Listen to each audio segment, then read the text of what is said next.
Welcome to your channel. நம்ம எல்லாருக்கும் அட்லாண்டிஸ்னு ஒரு கதையா கேட்டிருக்கோம். ஆனா உங்களுக்கு தெரியுமா, அரேபியா பாலைவனத்துல ஒரு காலத்துல ஒரு பெரிய நகரம் இருந்துச்சு. அந்த நகரம் பெயர் உபார். இத கதை மாதிரி தான் எல்லாரும் நினைச்சாங்க.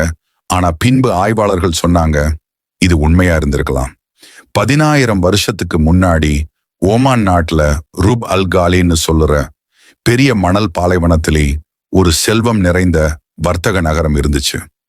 அங்க மசாலா பொருள்கள், பொண்ணு, வாசனைக்காய் மாதிரியான பெர்ஃப்யூம் மரம் பொருள்கள் எல்லாம் விற்கப்பட்டுச்சு. அந்த நகரத்தை ஆதுன்னு பெயர் கொண்ட ஒரு பெருமைக்கார மன்னன் ஆட்சி செய்தாராம். அவருக்கு பெருமை ரொம்ப அதிகம். குரானிலேயே கூட இரம் ஆஃப் த பில்லர்ஸ்னு ஒரு நகரம் வருது. அதுதான் உபார் என்கிறார்கள். ஆனா அடுத்து நடந்தது ரொம்ப வியப்பானது. அந்த மன்னன் பெருமையால கடவுள் தண்டனை கொடுத்தாராம். ஒரு நாள் முழு நகரமே நிலத்துக்குள் போய்விட்டதாம். நகரமே மணலுக்குள் விழுந்து மறைந்து போச்சு. 1000 வருடத்துக்கும் மேலா அந்த நகரம் யாராலும் கண்டுபிடிக்க முடியல.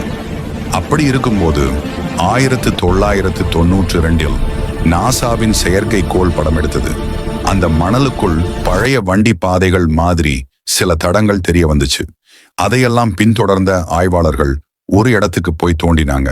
அங்க மணலுக்குள் மறைந்திருந்த பழைய கோபுரங்களும் சுவர்களும் கிடைத்துச்சு. அதுதான் இழந்த நகரம் உபார். அறிவியலாளர்கள் சொல்றாங்க, அந்த நகரம் நிலம் உடைந்து விழுந்ததால அல்லது நிலநடுக்கத்தால மறைந்திருக்கலாம். ஆனா அங்க உள்ள மக்கள் இன்னும் சொல்றாங்க, அது சாபமிட்ட இடம். இப்போ அந்த இடம் அமைதியா இருக்கு.